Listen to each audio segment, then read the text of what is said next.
BBC Nepali सेवाको साझा पखबाट शरद केसीको नमस्कार। आज कार्यक्रममा ब्रिटेनमा देखिएको नयाँ प्रकारसँग मिल्दोजुल्दो कोरोना भाइरसको संक्रमण नेपालमा पनि बढ्दै गएको सरकारको भनाई। यो विगत जसमा कम उमेरका बच्चा बालबालिकाहरू कम संक्रमित हुनुहुन्थ्यो त्यो भन्दा अलि फरक छ। उहाँहरूमा पनि नयाँ भेरिएन्ट देखिएको संख्या बढ्दो क्रममा छ। एमाले नेतृत्वको गण्डकी प्रदेश सरकारबाट माओवादी मन्त्रीको राजीनामा तर समर्थन कायमै। केन्द्रमा नयाँ सरकार गठनको प्रयासका बीच प्रधानमन्त्रीसँग पनि संवादमा रहेको जनता समाजवादी पार्टीका नेता बाबुराम भट्टराई भन्छन्, बन्दीहरू यो मुद्दामा हामीलाई जुन छ त्यो खारेज गर्ने विषय मात्रै हाम्रो कुराकानी हो। सत्ता साझेदारीको विषयमा त्यो भोलिसम्म त्यो कुनै सम्भावना छैन। साप्ताहिक नेपाल सन्दर्भमा उनीसँग कुराकानी र यमन स्थित लालसागर तटमा एउटा इरानी पानी जहाज विस्फोटको चपेटामा परेको इरानद्वारा पुष्टि। तर सबभन्दा पहिले आजका प्रमुख विश्व समाचार। विष्णु पोखरेलबाट समाचार सुन्नुहोस्। युरोपियन मेडिसिन्स एजेन्सीले कोरोना भाइरस विरुद्धको एस्ट्राजेनेका खोप लगाउँदा अस्वाभाविक रगतका थेग्लाहरू देखा पर्नुलाई खोपको एकदमै दुर्लभ असर भनेको छ। उक्त एजेन्सीको सुरक्षा समितिले अधिकांश त्यस्ता रगतका थेग्लाहरू 60 वर्ष मुनिका महिलामा देखा परेको बताएको छ। उसले उक्त खोप कोरोना भाइरसबाट बचाउन र कोभिड भएकालाई गम्भीर बन्नबाट रोक्न प्रभावकारी भएको जनाएको छ। कयौं देशहरूमा उक्त खोप लगाउनेमा यस्तो असर देखिएपछि त्यसबारे चिन्ताहरू व्यक्त भइरहेका छन्। संयुक्त राज्य अमेरिकाका 2.5 लाख बिरामीको विवरण जाँच गरेका ब्रिटेनका अनुसन्धानकर्ताहरूले कोरोना भाइरस संक्रमितहरूमा मस्तिष्क सम्बन्धी अस्वस्थताको सम्भावना बढी देखिएको पाएका छन्। अक्सफोर्ड विश्वविद्यालयका अनुसन्धानकर्ताका अनुसार त्यस्ता मस्तिष्क सम्बन्धी अधिकांश समस्याहरूमा साइकोसिस, मस्तिष्कघात र डिप्रेसन लगायतका छन्। यसले कोरोना भाइरस श्वास प्रश्वासमा मात्र नभएर मस्तिष्कमा पनि असर गर्ने भाइरस भएको देखाएको ती अनुसन्धानकर्ताको भनाइ छ। उक्त अनुसन्धानको नेतृत्व गरेका एकजना अनुसन्धानकर्ता प्राध्यापक पल ह्यारिसन भन्छन्, कोभिडपछि गरिएको मानसिक स्वास्थ्यको जाँचमा चिन्ता र डिप्रेसनको खतरा लगभग समान खाले देखिएको छ। त्यस्तो अवस्थामा तपाईलाई लागेको कोभिड निकै खराब वा निकै खतरनाक नभएका बेलामा पनि देखा परेको छ, एकजना ब्रिटिस अनुसन्धानकर्ताको भनाई। इरानले लाल सागरमा आफ्नो एउटा पानीजहाज विस्फोटनको चपेटामा परेको भनी आएका खबरहरूको पुष्टि गरेको छ। उसले उक्त विस्फोटन इजरायलले गरेको शङ्का गरेको छ। न्युयोर्क टाइम्सले एकजना नाम नखुलाइएका अमेरिकी अधिकारीलाई उद्धृत गर्दै इजरायलले वाशिङटनलाई उक्त जहाजमा आफूले हमला गरेको जानकारी गराएको लेखेको छ। बीबीसीका मध्यपूर्व विश्लेषक एलेन जोन्स्टन भन्छन्, विदेश मन्त्रालयका एकजना प्रवक्ताले तेहरानमा उक्त घटनामा कुनै पनि मानवीय क्षति नभएको बताएका छन्। उनले उक्त जहाज गैर सैनिक भएको जानकारी दिए। तर अन्यले इरानी सेनाले उक्त जहाज यमनमा आफूले समर्थन गरेका विद्रोहीहरूलाई सहायता पुर्याउन प्रयोग गरेको ठानेका छन्। बीबीसी मध्यपूर्व विश्लेषकको भनाई। तपाईँ बीबीसी नेपाली सेवाबाट साँझ पख सुनिरहनु भएको छ। ताइवानका विदेश मन्त्रीले ताइवानसँगको सम्बन्ध तोडाउनका लागि बेइजिङले पाराग्वेलाई ठूलो मात्रामा चिनिया खोपको प्रस्ताव गरिरहेको आरोप लगाएका छन्। जोसेफ ऊले चीनले दक्षिण अमेरिकामा कोरोना भाइरस महामारीग्रस्त उक्त देशलाई लाखौं मात्रा खोप उपलब्ध गराउने प्रतिज्ञा गरेको बताए। उक्त देशमा खोपको अभाव देखिएको छ। चिनिया विदेश मन्त्रालयले चाहिँ उक्त आरोपलाई यसअघि नै खण्डन गरिसकेको छ।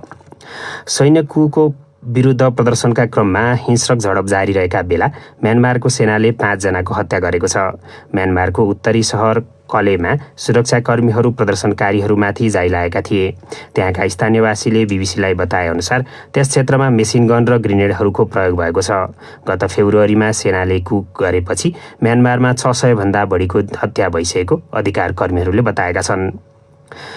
अफगानिस्तानका अधिकारीहरूले तालिबान गुटको हिस्सा भएको आरोपमा राजधानी काबुलबाट सुरक्षाकर्मीहरूले 11 जनालाई पक्राउ गरेको बताएका छन्। उनीहरूका अनुसार ती व्यक्तिहरूलाई उनीहरूले लुकाइराखेका टाँसिने खालका बमहरूका साथमा पक्राउ गरिएको हो।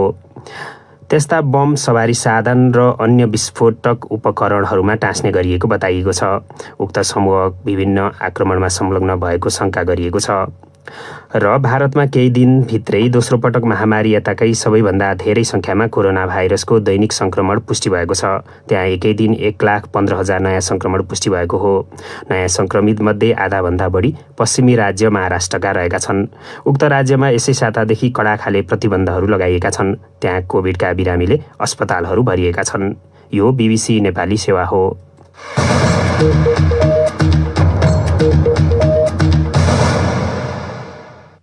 साँझपखमा तपाईँलाई स्वागत छ।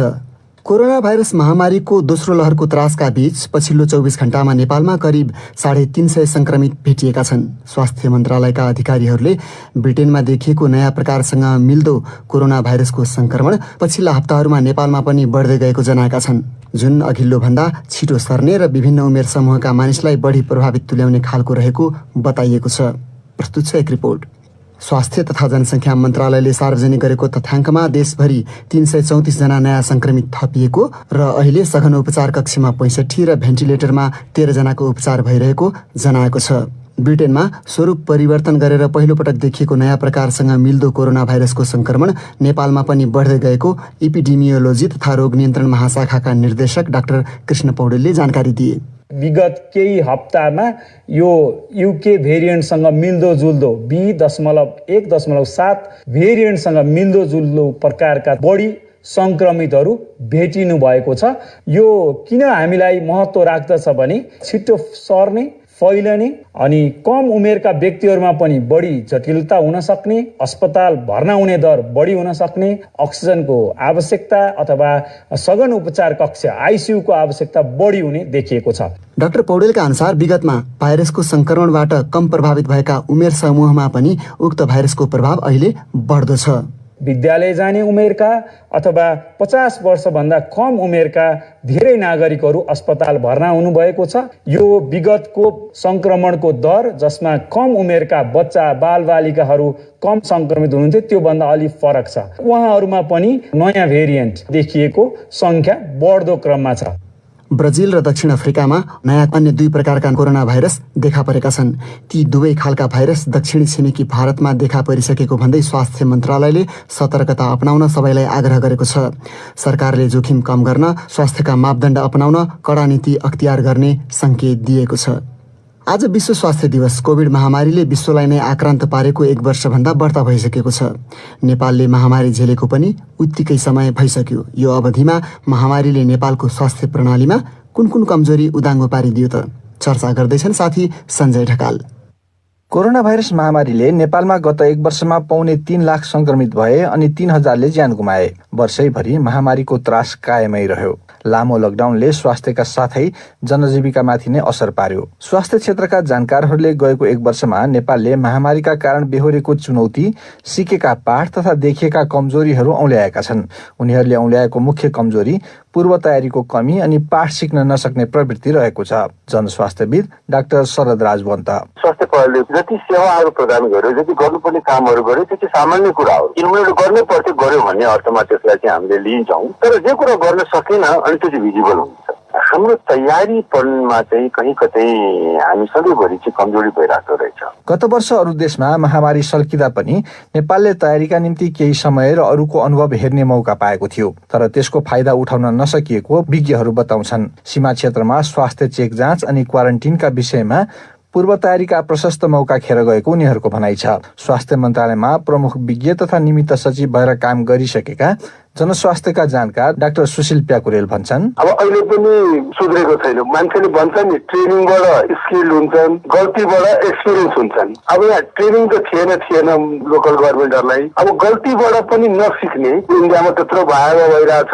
अहिले बेलुरमा यो नाका बढाऊ भनेर त्यहाँनिर होल्डिङ एरिया राखेर PCR टेस्ट गर्ने हो कि अब एन्टिजेन टेस्ट गर्ने हो कि त्यसपछि स्क्रिनिङ गरेर क्वारेन्टाइनमा राख्ने हो कि त्यसको व्यवस्था त अहिले गर्न केले रोक्या छ र? आवश्यक सामग्री खरिद, जनशक्तिको व्यवस्थापन, परीक्षण तथा सम्पर्क पहिचान अनि उपचार प्रबन्ध जस्ता विषयमा नेपालले बितेको 1 वर्षमा प्रशस्त अनुभव हासिल गरिसकेको छ। तर पूर्व तयारीको अभाव र गल्तीबाट पाठ सिक्न नसक्दा कमजोरीहरू दोहोरिरहने खतरा रहेको उनीहरूले बताएका छन्।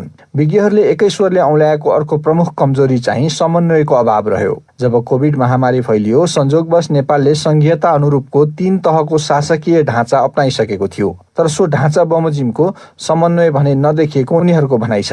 केन्द्रमा स्वास्थ्य मन्त्रालयको अगुवाई रह्यो भने सम्पर्क पहिचानदेखि नाकामा चेक जाँच, क्वारेन्टिनका अनेक व्यवस्थापन प्रदेश तथा खास गरी स्थानीय तहको काँधमा आइपर्यो। अचानक ठूलो विपत्ति पर्दा कसले के भूमिका खेल्ने र कसरी स्रोत परिचालन गर्ने भन्ने बारे सुरुको समयमा निकै अन्यल देखा परेको थियो। विगतमा महामारी तथा रोग नियन्त्रण महाशाखाका जिम्मेदारी समेत वहन गरिसकेका स्वास्थ्य बीमा बोर्डका अध्यक्ष डाक्टर सेनेन्द्र राज उप्रेती, विपदको बेला, महामारीको बेला कोअर्डिनेसनको एउटा दरो मेकानिजम चाहिने रहेछ है। नत्र उसलाई पन्छाउने जस्तो मात्रै हुन सक्छ। यो कोभिडकै बेलामा पनि कहिलेकाहीँ त्यस्तो मिसअन्डरस्ट्यान्डिङहरू हामीले सुन्यौँ। अरूमा के छन् मैले भन्नु उपयुक्त हुँदैन, तर स्वास्थ्यको विषयमा चाहिँ समन्वय दरो बनाउनलाई केही एउटा मेकानिजम चाहिँ पहिलेदेखि नै हामीले बनाइराख्नुपर्छ। यो पनि हाम्रो एउटा सिकाइ हो। समन्वय भनेको केवल सरकारी तहमा मात्र नभई निजी क्षेत्रसँग पनि हुनुपर्ने डाक्टर वन्तले औल्याएका छन्। महामारीको बेला निजी अस्पताल तथा स्वास्थ्य संस्थाको भूमिका उत्तिकै महत्त्वपूर्ण हुने भएकाले उनीहरूसँग बेलैदेखि उपचार प्रबन्धबारे समन्वय गर्नुपर्ने उनले बताए। यिनका अतिरिक्त कमजोर संरचना र स्रोतको अभाव तथा व्यवस्थापन कौशलको कमी खट्किएको उनीहरूले बताएका छन्। गत 1 वर्षको अनुभव निहाल्दा नेपालको स्वास्थ्य प्रणालीमा कतिपय आशलाग्दा पक्ष पनि देखिएको विज्ञहरूले बताएका छन्। स्वास्थ्य प्रणाली एक हदसम्म उत्तरदायी देखिएको, अग्रपङ्क्तिमा खटिएका तथा ज्येष्ठ नागरिकले खोप लगाउन पाएका अनि अस्पताल तथा प्रयोगशालाहरूमा भएका विस्तार तथा विकास र जनचेतनामा आएको अभिवृद्धि जस्ता विषय सकारात्मक पाटो भएको उनीहरूको भनाइ छ। सञ्जय ढकाल, BBC, काठमाडौँ। अब अर्को विषय। केन्द्रमा जस्तै प्रदेश सरकार परिवर्तनको प्रयासहरू बढ्दै गएको देखिएको छ। लुम्बिनी र कर्णाली प्रदेशमा सत्ता समीकरणको खेल सुरु हुन थालेको संकेत पाइएकै बेला गण्डकी प्रदेश सरकारबाट माओवादी मन्त्रीहरूले आज राजीनामा दिएका छन्। त्यसबारे थप जानकारी दिँदैछन् पोखराबाट हाम्रा संवाददाता नारायण कार्की। माओवादी केन्द्रका 2 जना मन्त्री थिए, आज चाहिँ उनीहरूले राजीनामा दिए।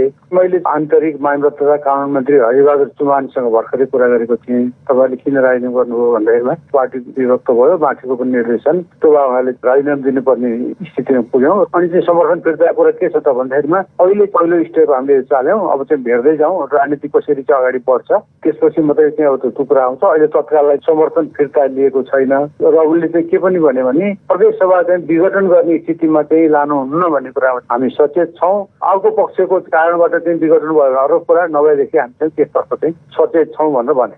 प्रमुख प्रतिपक्षी नेपाली काङ्ग्रेस, माओवादी केन्द्र लगायतका पार्टीहरू मिलेर सरकार परिवर्तन गर्ने कुनै प्रयास गर्ने कुनै संकेत देखाएको छ नि पार्टीहरूले? नेपाली काङ्ग्रेस संसदीय दलको नेता कृष्णचन्द्र नेपालीसँग कुराकानी गर्दा संसदीय दलको बैठक बसेर हामीले सरकार चाहिँ विस्थापन गर्नको लागि 3 सदस्यीय चाहिँ कार्यदल गठन गरेका छौँ, अरू दलहरूसँग पनि कुरा गर्छौँ भनेर चाहिँ भने। अनि माओवादीका मन्त्रीहरूले राजीनामा दिइसकेपछि मुख्यमन्त्री पृथ्वी सुब्बा गुरुङको तर्फबाट केही टिप्पणी प्रतिक्रिया आएको छ कि छैन सहकार्य टुङ्गिएको विषयमा?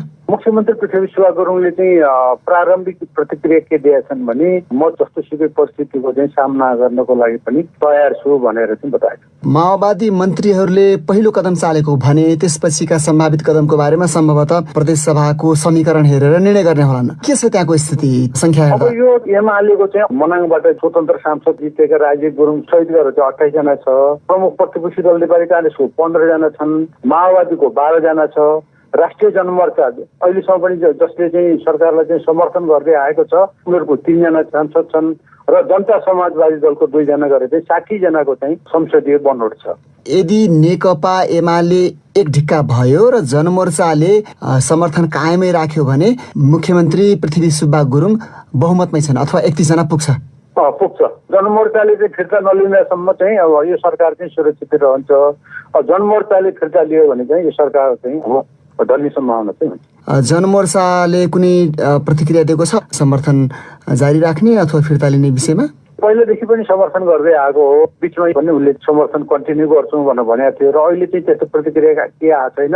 यसको अर्थ के भने उनीहरूले सरकारलाई चाहिँ समर्थन कन्टिन्यू नै गरिरहेको छ। उनी थिए पोखरा स्थित हाम्रा संवाददाता नारायण कार्की।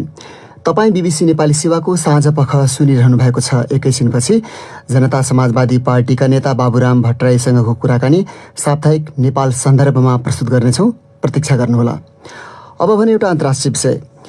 यमन स्थित लालसागर तटमा आफ्नो एउटा पानी जहाज विस्फोटनको चपेटामा परेको इरानी विदेश मन्त्रालयले पुष्टि गरेको छ। तेहरानले उक्त जहाजलाई गैर सैनिक भने पनि धेरैले त्यसलाई यमन स्थित आफ्नो पक्षका विद्रोहीलाई सहायता पुर्याउन इरानी सेनाले प्रयोग गरेको ठानेका छन्। बीबीसीका विवरणहरूमा आधारित रिपोर्ट विष्णु पोखरेलबाट। मङ्गलबार साबिज नामक उक्त जहाज लक्षित विस्फोटन गराइएको थियो। त्यसबारे अनुसन्धान जारी रहेको तेहरानमा इरानी विदेश मन्त्रालयका एकजना प्रवक्ताले बताएका छन्। उक्त घटनामा मानवीय क्षति भएको छैन। ती प्रवक्ताले उक्त जहाज त्यस क्षेत्रलाई समुद्री लुटेराहरूबाट सुरक्षा दिन खडा गरिएको थियो भनेका छन्। न्युयोर्क टाइम्सले इजरायलले अमेरिकालाई आफूले उक्त हमला गराएको बताएको लेखेको छ। उसले उक्त खबर एकजना नाम नखुलाइएका अमेरिकी अधिकारीलाई उद्धृत गर्दै लेखेको हो। यद्यपि इजरायली अधिकारीहरूले त्यसबारे कुनै प्रतिक्रिया दिएका छैनन्।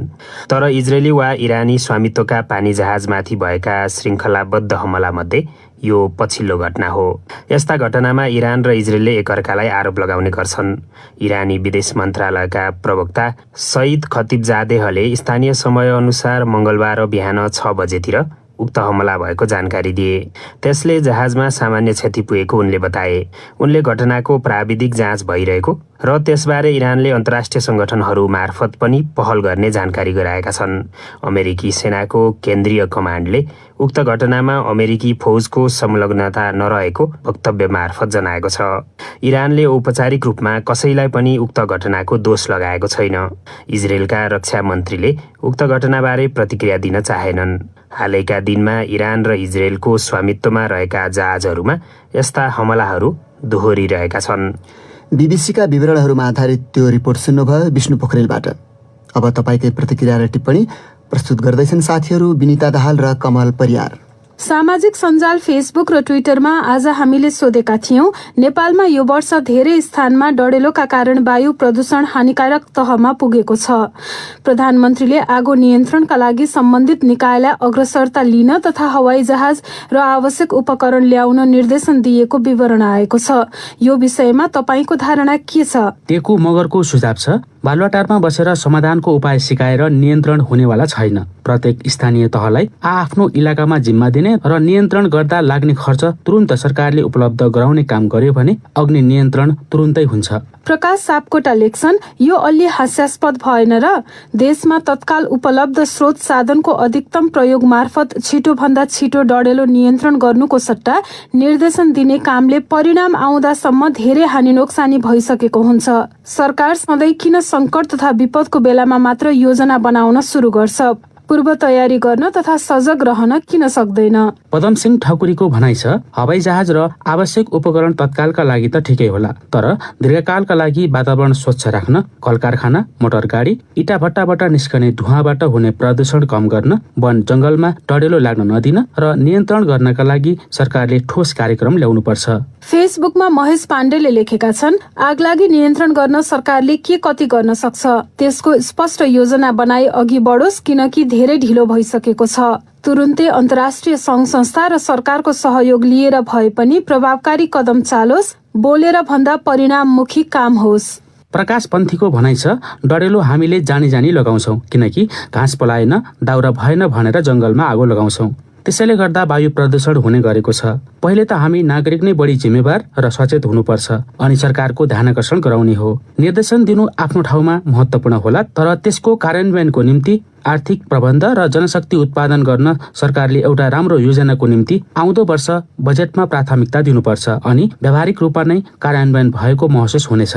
ट्विटरमा सुजन पण्डितको टिप्पणी छ, नेपालमा डढेलोले वर्षेनी ठूलो नोक्सानी गरिरहेको नै छ तापनि सरकार र जनता सचेत नबनेकाले समस्या दोहोरिएको हो। डढेलो रोकथामका लागि समुदायमा चेतना अनिवार्य छ। यस पटकलाई प्रधानमन्त्रीको निर्देशन गल्ती गरिसकेपछि दैलो देखिए जस्तो मात्र हो।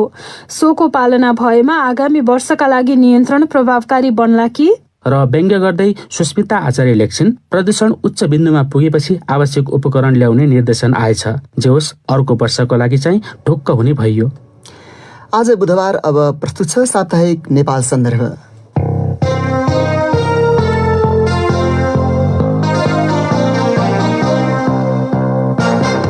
नेपाल सन्दर्भबाट विष्णु पोखरेलको नमस्कार। प्रतिनिधि सभा पुनर्स्थापना पश्चात जनता समाजवादी पार्टी जसपा सत्ता समीकरणमा निर्णायक हुने खालका गतिविधिहरू देखा परेको बताइन थालेको छ। संसदको चौथो ठूलो दल भए पनि जसपाले अहिले प्रधानमन्त्रीको पद ताकेको भन्ने विवरणहरू आइरहेका छन्। जसपाकै नेताहरूले पनि त्यसलाई पूर्ण रूपमा अस्वीकार गरेका छैनन्।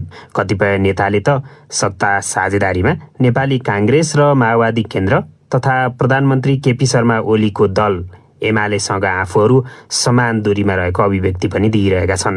आज साप्ताहिक नेपाल सन्दर्भमा हामीले संसदमा चौथो दलको हैसियतमा रहेर पनि सत्ता समीकरणमा निर्णायक हुने चर्चा भइरहेको जसपाको संघीय परिषदका अध्यक्ष एवं पूर्व प्रधानमन्त्री डाक्टर बाबुराम भट्टराईसँग कुराकानी गरेका छौँ। सबभन्दा पहिले हामीले उनलाई सोधेका थियौँ, तपाईँले हिजो मात्रै वर्तमान प्रधानमन्त्री ओली विरुद्ध संसदमा चाँडै अविश्वास प्रस्ताव अघि बढ्छ भन्नुभएछ, अब कहिले दर्ता हुन्छ? अब हाम्रो दलहरूको बिचमा छलफल एउटा अनौपचारिक चलिरहेको छ।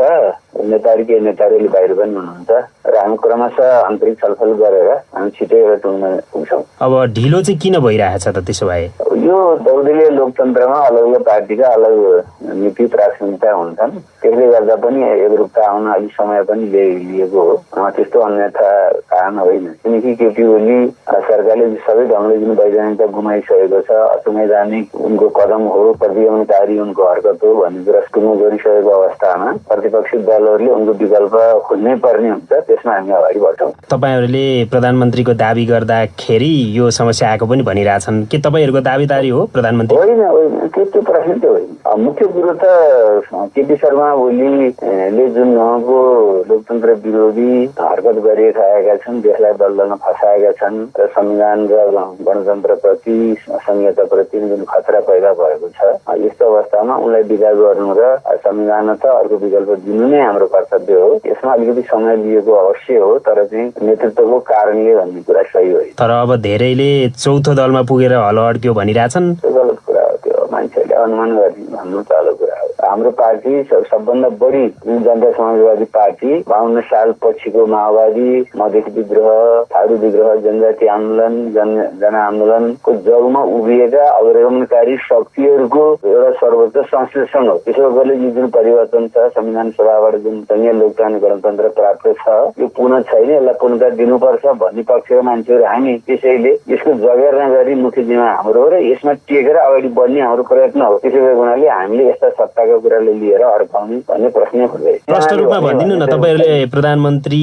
चाहिँ चाहनु भएको हो कि होइन? होइन, चाहने नचाहने कुरा होइन। हामी सबै काङ्ग्रेस, माओवादी, जसपा र एमालेबाट असन्तुष्ट भएको जुन माधव झलनाथ पक्ष छ, तिनीहरू नै संसदभित्रका मुख्य शक्तिहरू हुन्। यिनीहरूको बिचमा एउटा अनौपचारिक ढङ्गले विभिन्न ढङ्गले कुराकानीहरू भइराखेकै छ।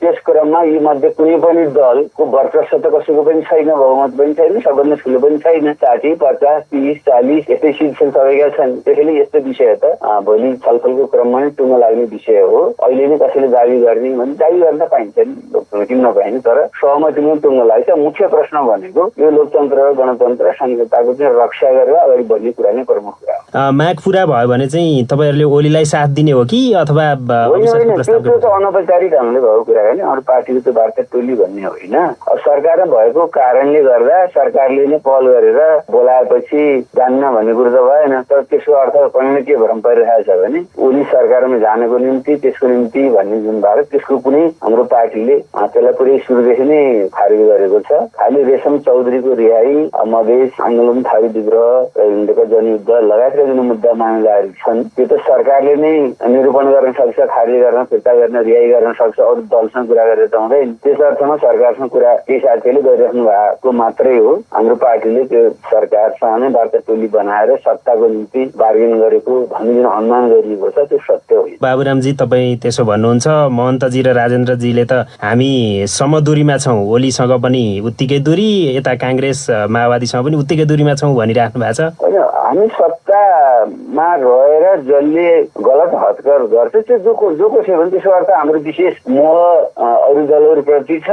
ओली र नेकपा एमाले प्रति चाहिँ हाम्रो जैविक रूपमा नै घृणा छ भन्न खोजेको होइन। उहाँहरूको भनेको आशय त्यो हामी त एउटा यी सबै पार्टीहरूबाट हुँदैन, काङ्ग्रेस जुन कम्युनिस्ट नामहरूका घटकहरू छन् तिनीबाट हुँदैन, यिनको विकल्प दिनुपर्छ भनेर हिँडेको एउटा वैकल्पिक अग्रगामी प्रगतिशील लोकतान्त्रिक शक्ति हुनुको नाताले यी सबैभन्दा हामी अगाडि चाहिँ यो कुनैसँग पनि हाम्रो विचार मिल्दैन भन्ने अर्थमा त्यो सही हो। तर अहिले जुन सत्तामा बसेर जसले गलत हरकत गरेको छ त्यसलाई विदाई गर्नको निम्ति प्रतिपक्षी दलहरूले सहकार्य गर्ने कुरा बेग्लै कुरा हो। त्यसको अर्थ चाहिँ गलत ढङ्गले व्याख्या गर्नु हुँदैन। होइन, सरकार सत्ता साझेदारीकै कुरामा हामी सहमत दूरीमा छौँ भनेर महन्तजीले त 2-4 दिन अगाडि पनि भाषणै गर्नु भएको छ नि, होइन? त्यो व्यक्तिले पनि बन्धुले हाम्रो पार्टीको त पार्टी कुरा गर्नु बाबुरामले उपेन्द्रले महन्तले हामीहरूले के भन्छौँ भन्ने कुरा पार्टीको चाहिँ होइन हेर्नु हाम्रो पार्टीको धारणा त्यस्तो। तर अब यो तपाईँहरूको पार्टीभित्रै 2टा खेमा जस्तो देखियो नि त, फेरि पार्टी पुग्छ भनिरहेको छ। होइन, सत्य होइन। त कतिपय मिडियाले त पटक भन्दै मान्छेहरूमा त्यस्तो भ्रम पार्न खोजे, त्यो सत्य होइन। हाम्रो पार्टीमा एउटै धारणा छ, त्यो भनेको संघीय लोकतान्त्रिक गणतन्त्रको प्राप्त उपलब्धिको रक्षा गर्दै थप उपलब्धिको निम्ति अगाडि बढ्ने, यो संविधान संशोधन गरेर अपनतालाई पूर्णता दिने र तत्काल चाहिँ हाम्रा जुन बन्दीहरू छन् तिनको रिहाई, यो मुद्दा मामिला जुन छन् त्यो खारेज गर्ने विषय मात्रै हाम्रो कुराकानी हो। अन्य विषयमा सत्ता साझेदारीको विषयमा केपी ओलीसँग त्यो कुनै सम्भावना छैन। सत्ता साझेदारीका बारेमा चाहिँ कुराकानी हुँदैन केपी ओलीसँग भन्ने खालको पनि त्यसरी आएको छैन नि त, होइन? होइन, आउँछ त्यो त त्यो हामीले बोलिराखेकै छौँ। फेरि बैठक पनि हामीले अलि गर्न नभएर साथीहरू विभिन्न कार्यक्रम अहिले भइराख्नु भएको छ। पहिले त हामीले निर्णायक थिएनौँ, काङ्ग्रेस निर्णायक थियो, ठुलो शक्ति उही थियो। काङ्ग्रेसले भर्खरै मात्रै त्यसलाई निर्णय गरेको छ। अब हाम्रो साथीहरू पनि हामी जम्मा भएर त्यसलाई निर्णय गर्छ। अब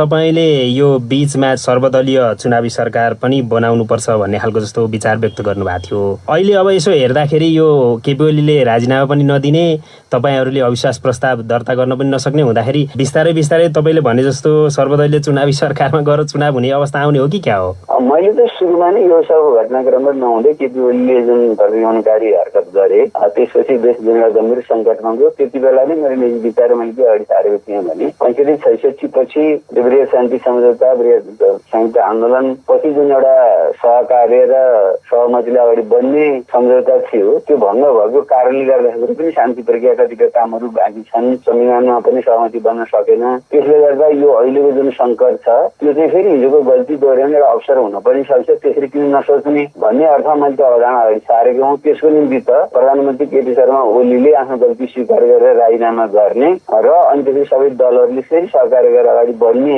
अर्थमा त्यो भनिएको हो। त्यो सैद्धान्तिक समानता रहन्छ, तर केपी ओलीको जुन हट छ उहाँमा अलिकति पनि नैतिकता जुन छैन, आफैले संविधान विरोधी क्रियाकलाप गर्ने, सर्वोच्च अदालतले चाहिँ उनको असंवैधानिक कदम हो भनेर फैसला गर्ने, त्यति गर्दा पनि निर्लज्ज ढङ्गले सत्तामा टाँसिएका छन्, उनीबाट नैतिकताको आश गर्नु सम्भव छैन। त्यसैले अब सहमतिकै कुरो त हो, सैद्धान्तिक कुरा मात्रै होला, व्यवहार कति जाला, तर अब केपी ओली बाहेकका अन्य शक्तिहरूको बिचमा सहमति अब हुन सक्छ। तर सहमति हुन सक्छ भने पनि यसो हेर्दाखेरि अब काङ्ग्रेस र माओवादी बीचमै कुराकानी नमिले जस्तो देखिन्छ। अब तपाईँहरूको यस बीचमा केही कुराकानी भएको छ काङ्ग्रेससँग माओवादीसँग?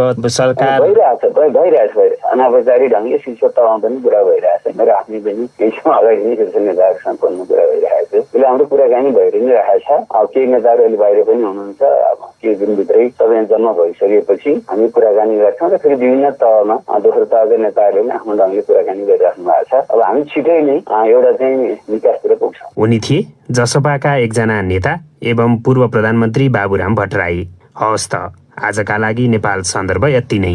र नेपाल सन्दर्भ प्रस्तुत गर्दै थिए साथी विष्णु पोखरेल। नेता बाबुराम भट्टराईको धारणा तपाईँलाई कस्तो लाग्यो? कृपया प्रतिक्रिया पठाउनुहोला। अब अन्त्यमा प्रमुख विश्व समाचार संक्षेपमा।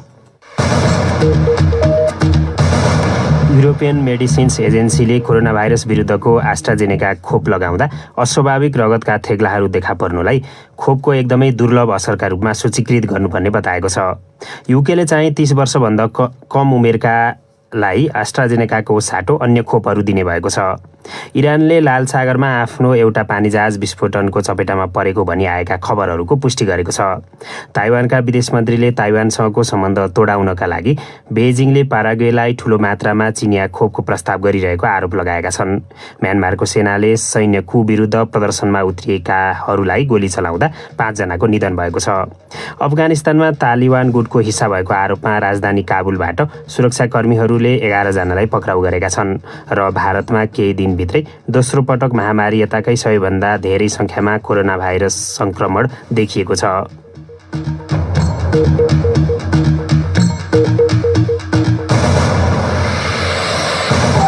हवस् त यसका साथै BBC नेपाली सेवाको साँझ पख यहीँ सकिन्छ। अब हामी भोलि बिहान 7:15 बजे बिहानी पख लिएर आउनेछौँ। त्यसबेलासम्मका लागि हामी सबैलाई बिदा दिनुहोस्। नमस्कार।